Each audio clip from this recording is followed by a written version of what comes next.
Le duel, c'est l'un des nouveaux rendez-vous de LCI Midi. Une question, un face-à-face, deux opinions qui se confrontent. C'est notre menu quotidien sur des sujets qui vous concernent aujourd'hui encore. Et sur notre plateau aujourd'hui, Daniel Obono, bonjour, député de la France Insoumise de Paris, et Didier Bécher, bonjour, député La République En Marche des Yvelines. Le pouvoir d'achat des Français est-il sacrifié par le gouvernement ?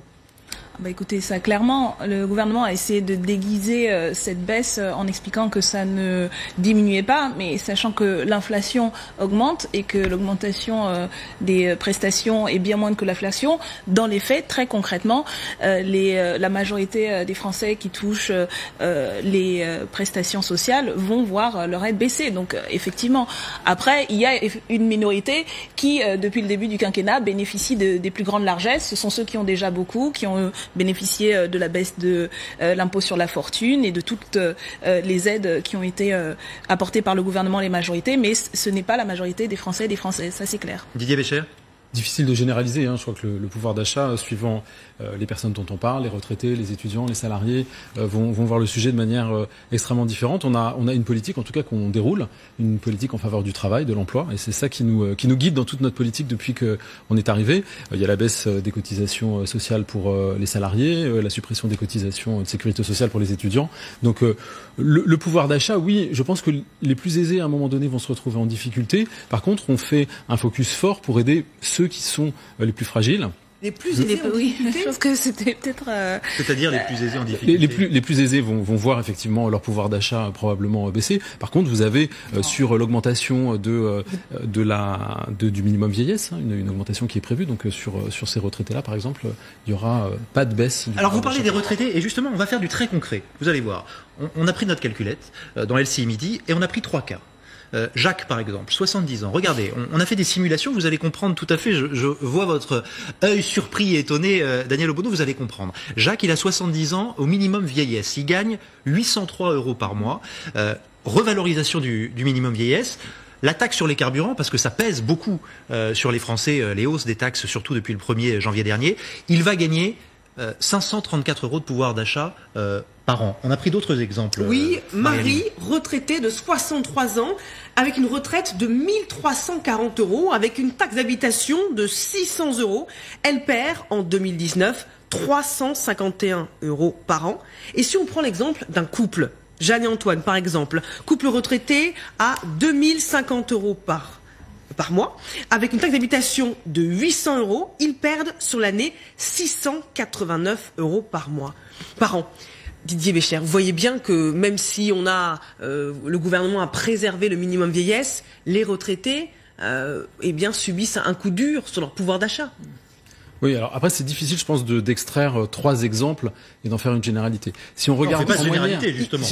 Mais il faut regarder les volumes en fait de combien de personnes dans chaque catégorie. Donc si on regarde les chiffres de manière globale, moi j'aime bien c'est le calcul global qu'a fait, c'est Valérie Rabault en fait qui a fait ce calcul. Donc de mémoire, quand on globalise la perte de pouvoir d'achat, 578 €. J'ai retenu ça hier de sa discussion. À ma connaissance, elle n'est pas La République En Marche, donc je pense qu'elle n'a pas dû faire un calcul favorable. Quand vous mettez en face les 400 € de baisse en moyenne, donc là c'est la moyenne pour tout le monde. Sur la taxe d'habitation, on voit effectivement qu'il y a toujours une perte de plus d'une centaine d'euros de pouvoir d'achat. Si vous ajoutez à ça le reste à charge qui va disparaître pour les lunettes, pour les prothèses auditives, on va bon an mal an se retrouver pour les 2/3 des retraités, parce que l'exemple est sur les retraités, qui n'auront pas de baisse de pouvoir d'achat. Non mais écoutez, après les chiffres globaux, vous les connaissez aussi. L'augmentation est de 0,3%, l'inflation est de 2,3%. Donc globalement, il y a un recul. C'est l'augmentation des pensions en l'occurrence. Oui, mais ça c'est sur les prestations. Donc ça globalement, vous pouvez ensuite essayer de faire des comptes d'apothicaire en nous expliquant que là ça va être valorisé, mais la réalité depuis un an, et contrairement à ce que vous dites, ce ne sont pas les plus aisés qui très concrètement aujourd'hui sont sacrifiés par le gouvernement. C'est les retraités avec les retraites les plus élevées qui effectivement se trouvent avec une perte de pouvoir d'achat. Et je parle de manière générale, et y compris c'est pas franchement la moyenne de retraite dans ce pays, c'est pas quelque chose de mirobolant. Donc vous pouvez essayer de tirer par tous les sens, les gens vont perdre perdre de l'argent et il n'y a pas de moyen de tourner autour du pot, y compris votre gouvernement l'a reconnu que les grandes prévisions et puis toute la stratégie du ruissellement là ne marche pas. Et ce n'est même pas la France Insoumise qui le dit, ce sont les études économiques de grandes institutions très néolibérales qui ont expliqué qu'effectivement toutes les mesures que vous avez menées depuis un an au niveau de la fiscalité, au niveau du budget vont profiter de toute façon à aux plus riches. Intéressant également, donc, c'est que écoutez, pour les salariés, par exemple, les salariés n'ont pas leur augmentation de salaire indexée sur l'inflation. Donc je pense qu'à un moment donné, ils attendent toujours une augmentation de salaire, les salariés. Les salariés n'ont pas leur salaire qui est indexé sur l'inflation. Donc à un moment donné, je veux dire, ils devraient voir, ils devraient voir si on essaie de regarder un peu l'équité entre les retraités et les salariés. Pareil, vous parlez de chiffres et de grands économistes. Moi, j'ai vu dernièrement que, à part les 10% de retraités qui effectivement sont dans des situations complexes, qui sont au minimum vieillesse, de manière générale, le niveau de vie des retraités est plus élevé de 6% que les salariés. Oui, écoutez, donc alors là, vous nous expliquez que c'est moins pire que les pires. À un moment donné, excusez-moi, la décision qui a été prise n'est pas la hauteur. Indexée sur l'augmentation, c'est de dire, voilà, pour 2 ans, on dit plus 0,3 et plus 0,3 sur... c'est vraiment pas sérieux. Vous nous expliquez en gros que je rappelle quand même, dans un quinquennat qui n'est pas si loin que ça, les retraites avaient été gelées.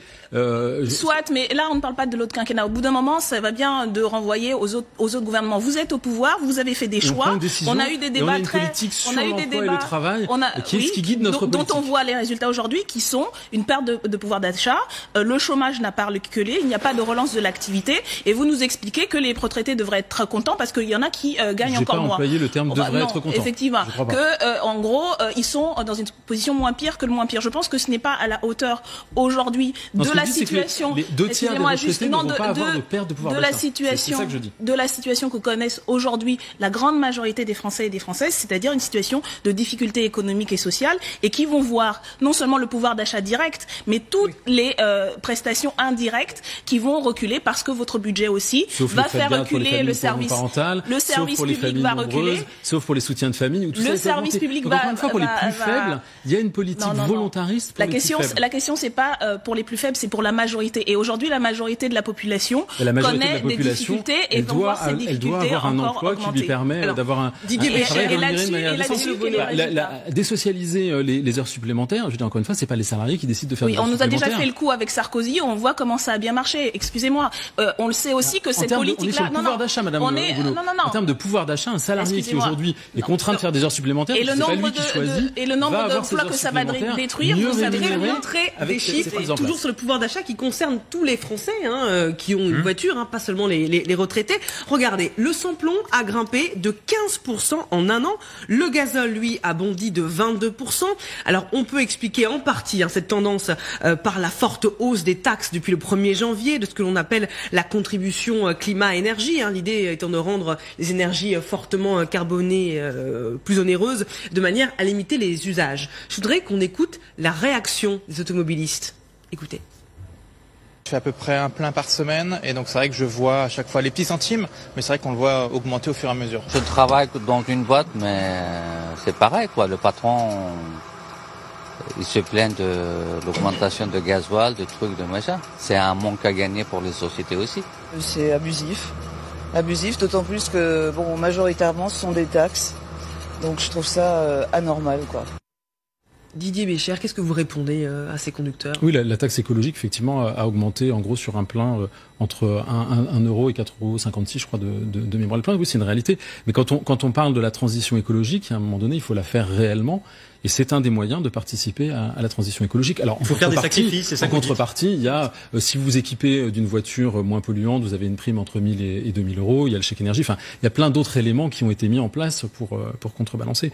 Mais il faut aller probablement vers des modes de transport tout à fait différents. Ça, c'est acceptons les sacrifices. C'est ce que vous dites. Moi, je trouve ça irresponsable de faire payer la question de la transition écologique et de mettre sur le dos de la transition écologique aujourd'hui les choix politiques que vous avez faits. Je pense que la majorité des gens sont prêts à faire des sacrifices, y compris pour la question de la transition écologique. Mais la question, c'est aujourd'hui, Qu'est-ce qu'on fait par rapport aux grandes entreprises et leur participation, qui sont les principales pollueurs aujourd'hui et qui ajoutent au changement climatique? Rien. Vous n'avez rien fait à ce niveau-là. Vous l'avez, et d'ailleurs, votre ancien ministre de l'écologie l'a dit. Vous ne vous donnez pas les moyens de vous attaquer au lobby des grandes entreprises, des plus grands pollueurs, et ensuite vous venez dire aux gens, aux petites gens, alors il va falloir faire quelque chose pour la transition écologique, en les culpabilisant encore en plus individuellement. Je pense que ça, c'est vraiment caractéristique. Mais bien sûr, c'est vraiment caractéristique. Excusez-moi, le déficit public de la France c'est 226